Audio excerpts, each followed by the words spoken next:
Hello and welcome to Fantasy Premier League, the D in its journey. You're here today for another FPL video on my YouTube channel. And today we are looking at Game Week 23 differentials, the ones that are hopefully going to boost your rank. And look, I have to still give a shout out to my man Phil Foden. He has delivered me just outside the top 6,000 teams. Unfortunately, I was let down by my Palmer captaincy choice.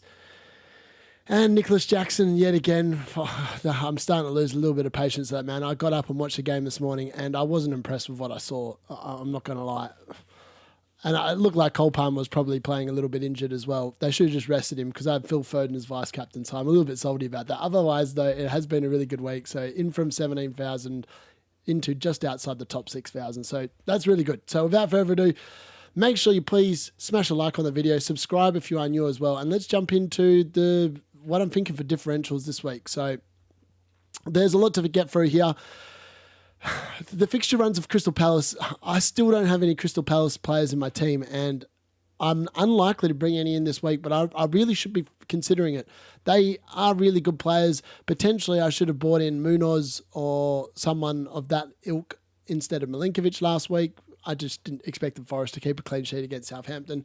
Arsenal actually coming into a better fixture run now. Liverpool are obviously coming up to their double game week, so they are very important. And I think trying to find a third Liverpool player is definitely going to be good. I'm going to dedicate a whole section in this video to Liverpool and Everton assets in case you are interested in boosting your team for that. I'm probably not going to go for any Everton players and just ignore them for the double. I just don't think they're in good enough form, but we'll talk about it in a little bit. Chelsea, I don't know what to make of them. Their fixtures still look really good on paper. Like, they've still got 3 of their next 6 fixtures are amazing. They've got Man City away next, is not ideal, but 3 of the next 6 have got 3 of the bottom 4 teams. So, like, there's still a lot to like there. Brighton have a nice little fixture run. Newcastle obviously have Southampton up this week. And Forest, obviously, they've got a nice 3-ish kind of weeks. Not against the easiest teams, but teams that potentially the defence will still do really well against, and potentially their midfield as well, as we saw on the weekend. Best budget options, we're going to look at that. Who's going under the radar? Again, Phil Foden went under so many people's radar. He's now the top scoring midfielder comfortably by at least 12 points on any other midfielder over the last 5 weeks. And I said this 5 weeks ago that Phil Foden was the pick to bring in for Saka. And not many people went there, but I definitely did, and a few other people that follow my channel did as well, and we have reaped 50 points from the last 5 weeks from that man, so thank you very much. Some people I know even captained him this week. A little bit salty that I didn't just go in and straight captain him, but it is one of them things. The January transfer window, there have been some signings, and we are likely to see business pick up over the next couple of weeks, which could impact teams and who's starting and whatever, but at the moment, there's no one that I think is going to potentially impact anything. The one key watch is Arsenal signing a striker, because I think if they sign a striker that is likely to start, he could be someone you should be targeting straight off the bat. New manager bounces. Well, we saw Everton beat Tottenham, but I don't really know if that's new manager bounce because it was Tottenham. And West Ham obviously lost at home to Palace 2-0. So I don't know if there's going to be a really new manager bounce there. West Ham, I've actually taken all their options off, so they've got a tough couple of weeks. So, yeah, they're not going to be on the menu for a couple of weeks. But after that, potentially, Graham Potter can sort them out and they might be there. So for goalkeepers this week, we're going to look at Dubravka, Alisson Becker, Pope, Verbruggen. Now, Pope and Dubravka are there because Pope is very close to a return. So as soon as he returns, he will be the differential and Dubravka won't be playing. But at the moment, it's still Dubravka. And they've got Southampton, so you would think that that's likely to be a clean sheet. Having said that, though, I thought that about Nottingham Forest, and it wasn't a clean sheet, and pretty much all their defenders blanked except Aina. I mean, Milenkovic was unlucky that Wood was a fraction offside, but it's just one of them things.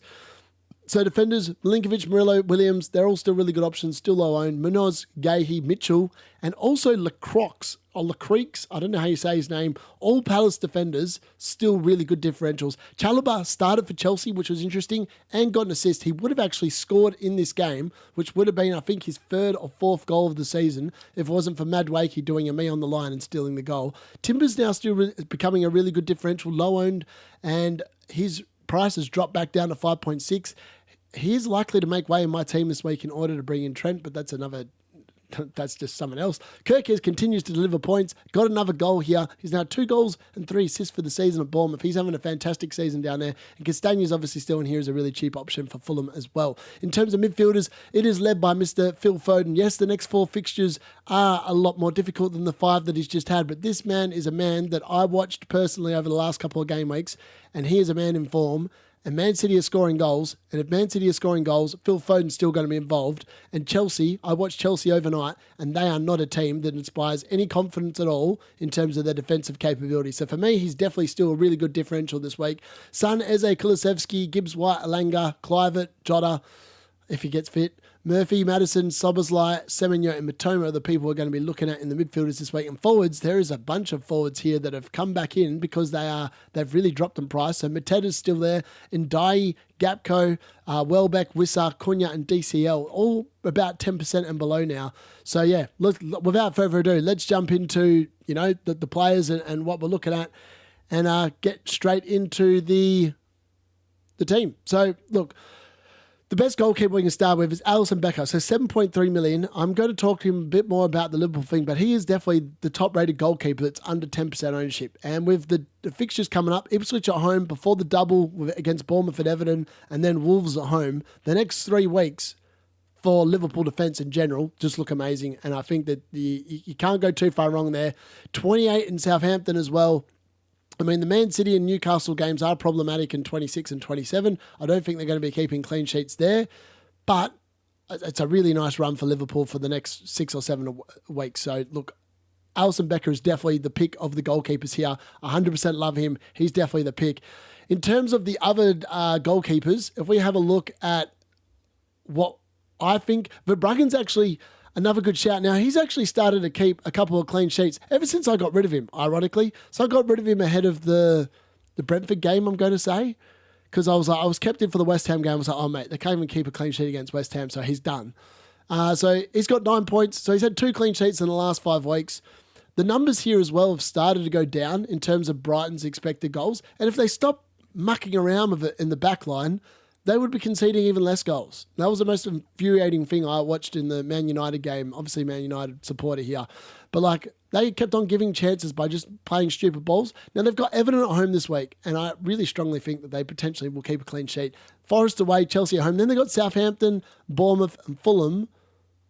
Man City away in 29. There's still a nice little run of fixtures there. Only 3% ownership. He's not a bad keeper to take a punt on if you are on wildcard. And he's going to save you a fair bit of money. Now, the other ones, as I talked about before, are Dubravka and Pope. Now, Pope is listed as knee injury, 50% chance of playing. He is close. Eddie Howe talked about this.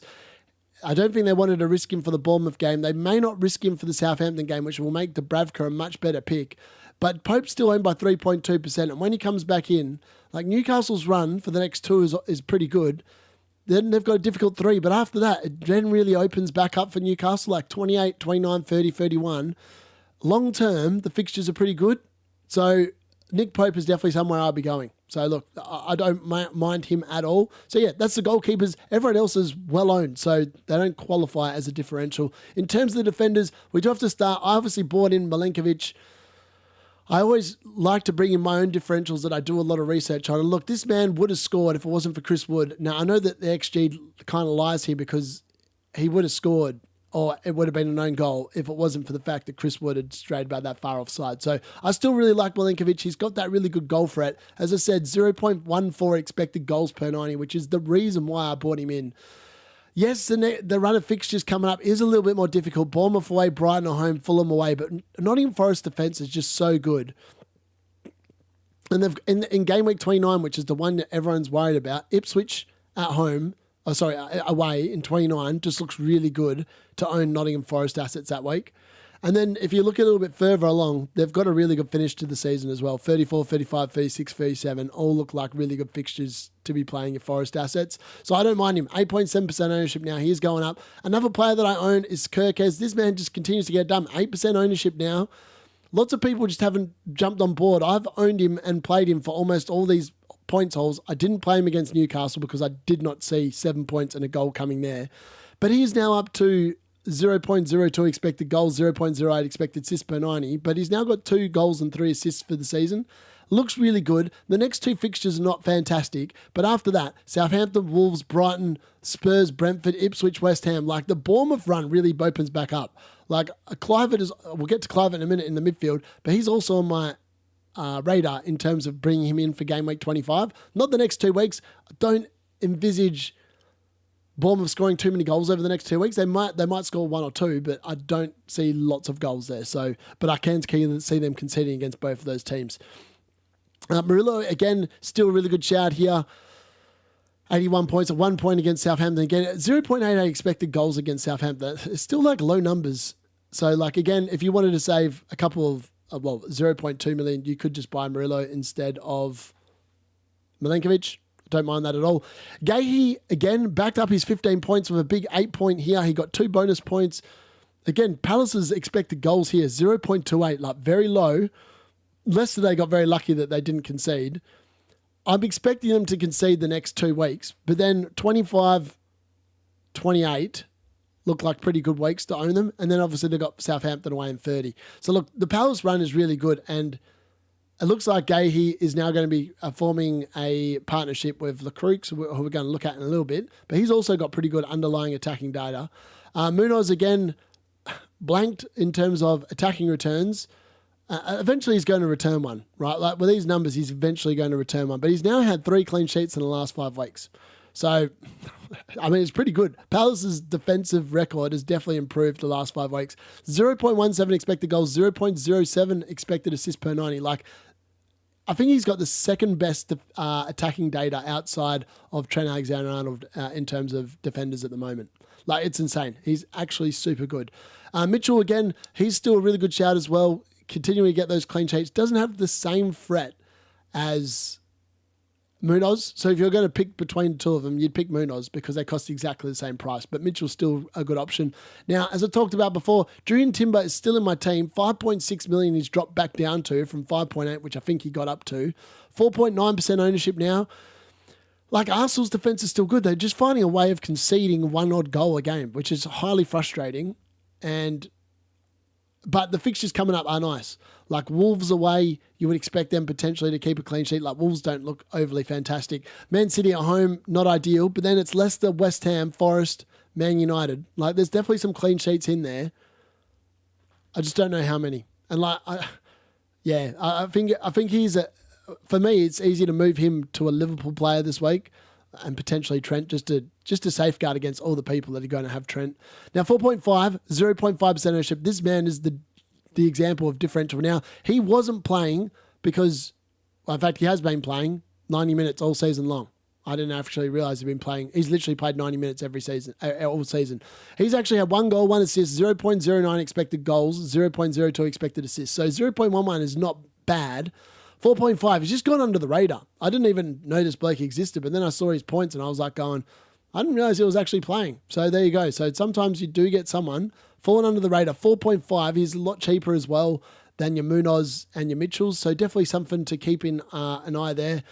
In terms of some of these other ones, we're going to talk about the Everton players a little bit later, so I'm not going to talk about them yet. And ditto Liverpool. But there's no one really else here except, as I talked about before, like Dunk potentially could be an option. I just don't think that Brighton are going to keep too many clean sheets. The only reason I have Bruggens in there is because I had no other goalkeepers to talk about. But like the run coming up is pretty decent. He was back in the team on the weekend. 4.3 is nice and cheap as well. I don't mind that. In terms of the other ones, Kukuraya actually got another goal and actually looked pretty good against Chelsea. But again, too expensive and they don't keep clean sheets. So reality, you're just better off spending money elsewhere. Now, Chalobah, on the other hand, this man is now back at Chelsea, 0.14 expected goals. He would have scored in this game instead of getting the assist and would have got 8 points if it wasn't for the fact that old mate Madueke stole the goal on the goal line. Like, insane.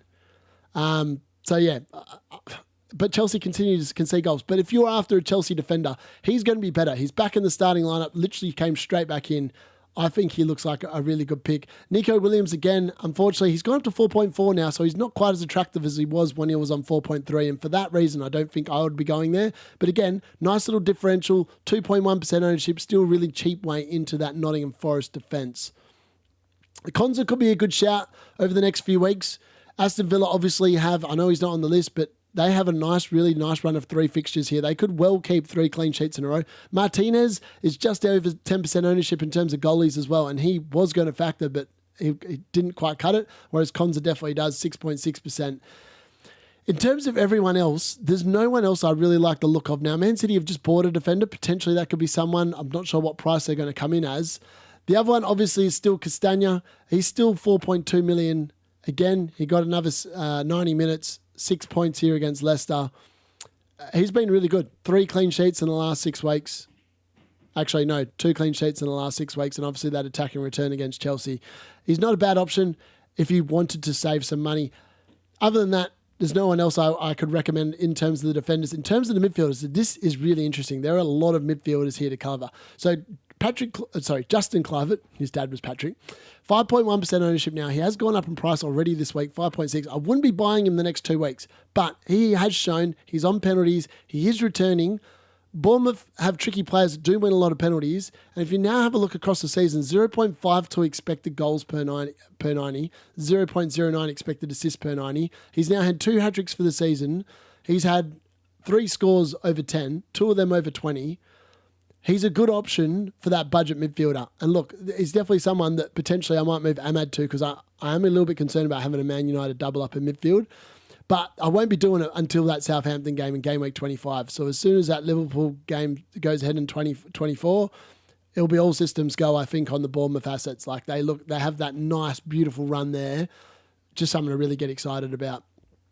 In terms of Iwobi, I can't recommend. Fulham are coming into a bit of a harder run now. James Maddison, with the injuries that Tottenham got, found himself back in the lineup against Everton, and he does find himself back on this list. They have Leicester at home this week. Surely Tottenham score a few goals against Leicester, and James Maddison will be involved. I mean, James Maddison, Son, Kulusevski, they're all going to be involved if goals go in. So I think it's a safe bet. That's my honest opinion this week. I think it is a safe bet. It's hard to recommend Tottenham assets in general, but with Solanke out, there's another room for a player up there. So for me, I really like Maddison. Luis Diaz, not an option. Mitoma has come back into the list. Ever since, it's ironic. He did nothing since game week 13, right? 2-2-2-2, 3-1-1. Started on the bench these 2 games here. Then has come back in. The last 2 games back in from the start. He's got 2 goals and an assist. 22 points the last 2 weeks. And as I said, Brighton have that nice little run here between now and pretty much game week 29. Only Chelsea at home and Forest away, which are probably the difficult games where they're probably not going to score many goals there. Potentially they will against Chelsea. I wouldn't mind about. But he's a really good option. 5.1% ownership. Again, his assist per 90. Where are we? Sorry. I don't know what's going on there. Click the wrong button. 0.26 expected goals, 0.17 expected assists. Like, he's got good attacking upside. He's definitely somewhere you could go and be quite confident that he's going to give you some sort of a return. Kulusevski, as I said, scored again against Everton. This man just continues to bob up. Like, he's been pretty consistent since game week 15. 7-8, 7-2-5, 2-2 against the 2 harder teams, 9 against Everton. He does continue to tick over. 0.16, 0.18 for a combined 0.34 per 90 for the season. 5.7% ownership, only 6.4 million. That's pretty good. I think that's a pretty good. Now, Son cost 9.8 million, and I don't know if you could really go here because he's even more expensive than Phil Foden. 5% ownership though, but like Tottenham do have that nice kind of run. And he blanked off 0.51 expected goal involvement against Everton. Obviously scored against Arsenal. And he does have the capacity to go big. Like 3 big hauls this season. Potentially he could be somewhere he could go, particularly with Leicester straight in front of you. Ipswich away in 26. I mean, it does look good. I expect Liverpool to overbeat him as well, so I feel like that game against Fulham will go ahead in game week 29 as well. So that's something also to keep in mind. Semenyo continues to get the job done ever since people started selling him. 5-3, 12-5. The man continues to rack it up. Now, the fact that Valentin's out means I think that he is playing a little bit more closer to goal, getting a few more shots off in that. As I said, the next 2 weeks are difficult, but from then on, game week 25 is definitely something you should have him on your radar. Looks amazing. Definitely a pick that I really like the look of. Bruno Guimaraes, by the way, continues to get a few points for Newcastle. That's 9.66. He's returning. He's actually returned in 5 of his last 7 games. 6.1 million, 2.2% ownership. If you're after someone, you can't afford Anthony Gordon this week and you think you want someone better than Jacob Murphy, 6.1, 0.1, 0.14. It's not bad. It's not a bad shout. I don't mind that at all. Martinelli, he scored again. I mean, is he on option? 3.6% ownership, 6.7 mil, 0.61 expected goal involvement. He's up to 0.27, 0.2 for a combined 0.47 across per 90 for the season. He is potentially an option. Trossard again, he's all right. Damsgaard is going to be coming in like the Brentford run is almost here again. Like you could realistically bring in Brentford assets this week, no problem at all. 5 million. He's the cheapest enabler in the game outside Souček. This man though, let's talk about Phil Foden. So 5 weeks. If you look at 6 weeks, he's actually scored 59 points in the last 6 weeks. I didn't have him for the Aston Villa game, so I don't really count that game. But he's actually got 59 points in the last 6 weeks. His expected goal involvement is going up as well. For the season now, it's up to 0.31 expected goals, 0.35 expected assists, for a combined total of 0.66. He's now starting to match the numbers that his price tag is. 9.3 million, 7.1% ownership now. I can guarantee you that he will be staying in my team for the Chelsea game. Like, Chelsea's defence don't look any good. I'm actively hoping that I might actually be able to keep him for the rest of the season. Like, realistically, I get the Arsenal, Newcastle, Liverpool games aren't that flash, but I'm already going to be tripled up on Liverpool.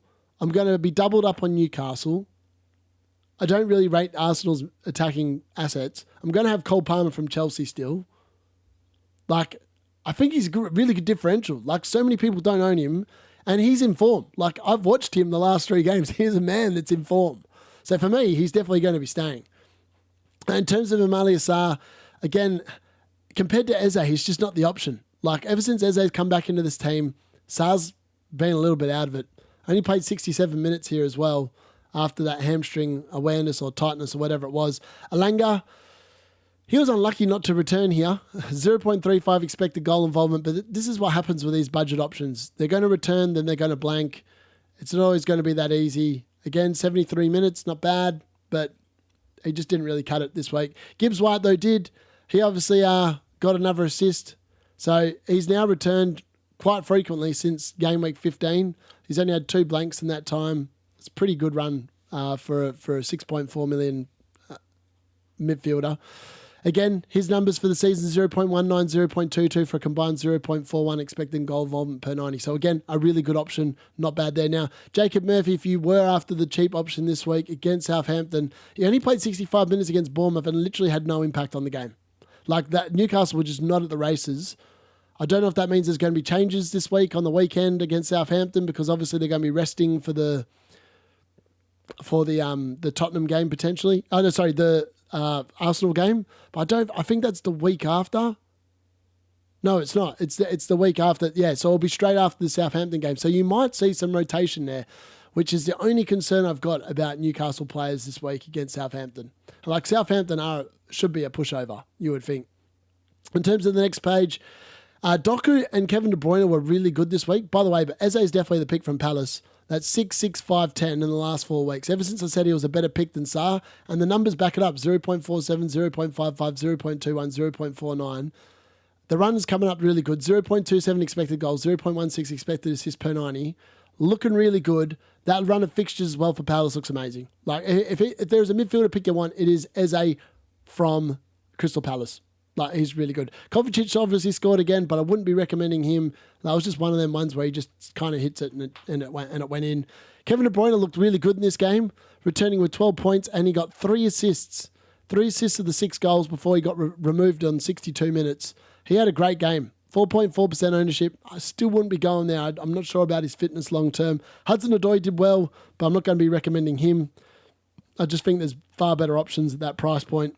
McNeil, again, unfortunately, is still out. Szoboszlai against Brentford, 0.47 expected goal involvement. Probably should have returned. Just someone to keep in mind. We'll talk about him in a second in terms of Liverpool and Everton assets. I do apologise. This video is going to be a lot longer than normal. Look, Paqueta comes off. Just not worth a look. Doku was obviously really good as well. Not on the list, 1.4% ownership, but Pep Roulette is one of them things. Savio was left out. This time Doku comes in, gets 12 points, a goal and an assist. You just can't recommend either Doku or Semenyo because of the fact that they're just rotation risks. Like, that's what it comes down to at the end of the day. In terms of anyone else, there isn't really anyone else further down the list that I like the look of at the moment. So as I said, West Ham just got those hard ones. Now, onto the forwards. And we're going to try and cover these ones pretty quickly. Now, Cunha's back on the list. 10.1% ownership. I'm going to classify him as a differential because, look, the next 3 games are really difficult for Wolves.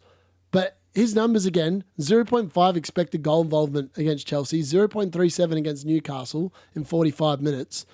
This man continues to put up the numbers. Like, I think he's going to return over the next 3 weeks. If Wolves score a goal, it's going to be something to do with Cunha doing something. And then from 26 onwards, he's a really good shout for the rest of the season. Like, so just keep him in the back of your mind if you're looking for like a replacement for Chris Wood around that time, because Chris Wood's got a nice next 3 fixtures, but then it gets really hard for Forest. He could be somewhere you could go straight to, and it's not even going to cost you money. You're actually going to make money out of that transfer. Wissa is definitely the one I'm looking at this week, potentially for Jackson in order to facilitate timber to Trent Alexander-Arnold. 10% ownership. He's on exactly. He just makes this video. But Brentford's run, Palace away, Spurs at home, West Ham away, Leicester away, Everton at home, Aston Villa at home, Bournemouth away, through to the blank game week where I'm going to be wildcarding game week 30. I really like having a Wissa potentially in my team. This man continues to put up great numbers. Even against Liverpool, he put up 0.47 expected goal involvement. After 1.64 against City, 1.49 against Southampton. For the season now, he's up to 0.62 expected goals per 90, 0.05 expected assists. This man is a man in form. I like what I see. His minutes are really secure. I just really like him. I think he's a great option, and potentially Jackson is going to get forfeited for him. I mean, like, just to put in context, Jackson's ownership continues to drop, and there's a reason why, and it's probably time I woke up to this. Like, since game week 12, since I've had him, he scored the 18 points first 2 weeks, and then since then, he's returned twice with 1 goal and 1 assist in 9 weeks. No, it's even more than that. 1, 2, 3, 4, 5, 6, 7, 8, 9 weeks. That's not good enough. For 8 million, that's not good enough. I talked about Solanke not doing enough. That is definitely not enough, and I think a decision might need to be made. Now, Mateta is still a really good option, 5.1% ownership. He's now got 29 points in the last 3 weeks, and he has been really involved. Like, but the thing I would say is, other than the Chelsea game, like, they've played Southampton, Leicester, and West Ham in 3 of the last 4 weeks. Like, the run is still nice, but it is not as nice as that. Like, Ipswich is in 28 and Everton's in 25, potentially new manager bounce from there. I'm just not 100% sure that he's as good as what we've seen the last 4 weeks. So for the season, 0.43 expected goals per 90, 0.07 expected assists per 90. I'm just not sure that he is the pick for me. And I'm probably going to forgo him. I'm probably just going to drop down to Wissa and get in Trent for timber. I may reassess because I think Trent's only a 3-week play. Like, during the next 4 weeks. Like, I want the Ipswich game, I want the Wolves game, and then the other ones, I want the double, and then he can go. Because I don't rate holding him, but I am concerned that he's going to pop off during that time. In terms of that, Gakpo is up to 9.1% ownership. A lot of people obviously using him as the second attacker. And look, he should have returned against Brentford. He should have returned against Forest. Didn't, after posting 0.63, 0.69. Don't know what I've done there. Get rid of that. His numbers have been super good, like the last 5 weeks. For the season now, 0.33 expected goals per 90, 0.2 expected assists. He's a man pretty much in form. He's starting every week. With the fact that Jota potentially might be out, he's definitely someone you should be like on. Now, we're going to talk about Ndiaye and Calvert-Lewin in a second. And then that's pretty much it. Like, there's no one else I could recommend. Havertz scored, obviously. But again, he's a bit like Jackson, 7.8 million. Is it worth paying up that much money for someone that, when you look at his stats the last 8 or 9 weeks, he's not really scoring that many points. And I don't think you're getting bang for your buck. So for me, I think it's just one of them ones where you've just got to go with the people that are in form. Delap actually looked really good against Man City, by the way. Obviously, the Liverpool game you don't want to go, but then they've got Southampton at home in 24. Just keep that in mind. Like, he's not a bad option. So look, I'm going to dedicate now section just to the Liverpool and Everton assets. So look, Danny Welbeck actually was back in against Man United. 0.3 expected involvement in this game. He was like really good. And for the season, he's 0.44, 0.03. If he's back and fit and he's going to be back in the team, he makes João Pedro a way better option. And he is also a significant threat. So I wouldn't be surprised if he scored against Everton. And then obviously they've got a nice kind of run. Forest away, difficult. Chelsea at home, not difficult. Southampton away, Bournemouth at home, Fulham at home. All pretty nice fixtures for the foreseeable future for Brighton. So I don't mind that. Definitely worth a shout. Very cheap as well if you're after the enabler in the forward line or like in that forward 8 positions in the midfield and forward. So with that being said, what players are the best? We're going to go to Everton first since they show up. Now, in terms of differentials, you could go Jordan Pickford in goal. I just don't think he's really worth it. I can't see him keeping clean sheets. Against Brighton, I can potentially see him keeping a clean sheet against Leicester. I just feel like Leicester will score against Everton. They'll find a way, like Everton just find a way to concede. And then Liverpool at home, they're obviously going to concede there. And then Palace away. It's not a nice run of fixtures until probably 28 for Everton. I mean, they're just not in very good form. So I just don't know if I can recommend any of their assets, but he's probably the pick of the defenders. If you're after someone cheap, and Everton don't look like they're going to sign anyone to take over Milenkovic, but Milenkovic is probably the one. 4.3 million. I mean, he had a little bit of a chance at a goal against Tottenham. But again, Everton just don't seem to be keeping clean sheets of late. 5.7% ownership. He is probably a nice little pick. Ashley Young's probably better because he's got more attacking potential, but he only played 20 minutes against Tottenham. So maybe that's a sign that David Moyes is going to take him out of the team. I'm not sure. Braithwaite obviously looked okay, but again, most of these guys are just too expensive. You don't really want to be going there. In terms of the midfield, the only midfielder that I would be interested in is Dwight McNeil, but he's unfortunately going to be out, and we don't have a return date for him. And considering he's missed the last 7 games, not an option. Last 6 games, he's not an option. Harrison's not really an option. Doucouré's not really an option. Garner got a brace of assists here, 11 points against Tottenham. Never even heard of him. 4.8 million. Oh, that's Gahey, sorry. I was like, no wonder I hadn't heard of him. I was like, whose name is that? But in reality, like, what's he got for the season? 2 assists, and that was against Tottenham. Just, it's so hard to recommend any Everton assets. The best bet is probably actually in the forward line. Now, Ndiaye obviously got a goal here against Tottenham, got a goal against City back in game week 18. Like, he's got 4 goals for the season. It's a bit like Everton. They just don't score very often. 4 goals for the season. It's hard to recommend him as well. 5.4 million. It's not going to cost you very much. But I just don't really rate it.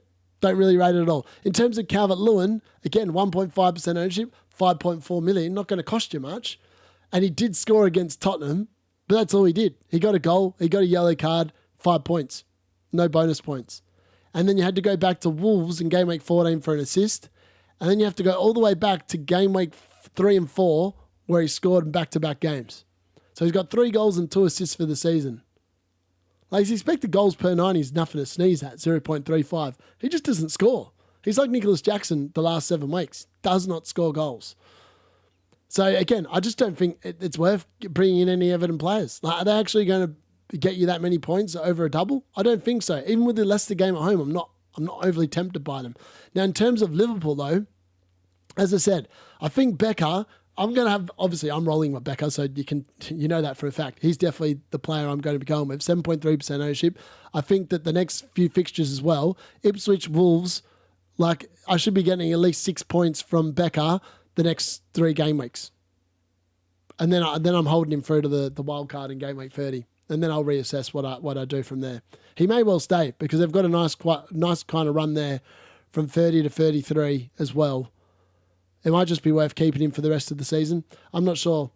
But yeah, look, I think he's probably the best one. As I said, lots of people are going to be having Trent, and that's probably, potentially I'm going to go there, only because of the fact that he's got so much ownership, and the next 3 weeks are really nice. Like, and yeah. I mean, if you wanted to be a bit more risky or you wanted to go somewhere a little bit different, Canade at 5.1 mil is really cheap, like 4.1% ownership. The only problem is that he's just back from injury. How fragile is his body? That's the key question in terms of Canade. But he's also a really good option. I don't mind him. Originally, I was just considering going Robinson to Canade and holding Jackson. But the fact that Jackson's been so poor for me, I just think I'm going to make a move. Like, I can't justify someone that just continues to underperform. Like, normally I'm so ruthless and I'm making excuses for him when I really shouldn't be making excuses for him. Like, he's been involved, but he's just not delivering. Tomiskas, again, he started, and Andy Robertson, I just wouldn't be trusting those two in terms of who's starting, who's not. Van Dijk's pretty good, but again, lots of people own him. Now, in terms of the midfield, lots of people selling Luis Diaz, and that makes a lot of sense. Again, his minutes are just, even when he starts, are just low. Szoboszlai, again, he's probably the cheap option that I really love. If you wanted to go a little bit different, this man does normally get involved. He has the capacity to get a really big haul as well. So just keep that in mind. Tottenham, obviously, 7 points. Southampton, 10 points. Like, he has got the capacity. 0.31 expected goals, 0.2 expected assists per 90 for the season as well. I mean, Jota is the one that if he was fit, and we knew he was fit and he was going to play, he'd be the one to bring in. Like, his expected goals per 90 is 0.71, 0.09. If there was a man that you would like to bring in, it's him. He is the differential that I would love to bring in. He just doesn't look like he's going to be fit, and he doesn't look like he's going to be starting. In terms of the other midfielders, there isn't anyone there that is worth a look. And then it comes down to Gapco, who's 9.1% ownership. Again, for the season, 0.33 expected goals, 0.2 expected assists. He does look really nice on paper. And then the other one is obviously Darwin Núñez. Now, he did come off the bench for 25 minutes, scored 2 goals from 0.85 expected goals, 11 points. But all you have to do is look at his minutes and go, he'll probably only play the one game. So I think realistically, the safest bet is actually to pick up 2 defenders and Mo Salah as your 3 Liverpool players. That's my recommendation. Anyway, let me know in the comments if you got it right or wrong. I will be back tomorrow for a wildcard draft for this week, and then I'll be back for transfer tips. Tom will be joining us as well for a live show, potentially on Thursday night. We're not sure if we're going to do a live show or just a recorded video, but we'll get back to you with that information on Thursday. Hope to see you then. That's been the D Unit with his differentials for Game Week 23. Make sure you drop a like, and please smash the subscribe button. It should be either this side or this side. That'd be appreciated. Thanks and goodbye.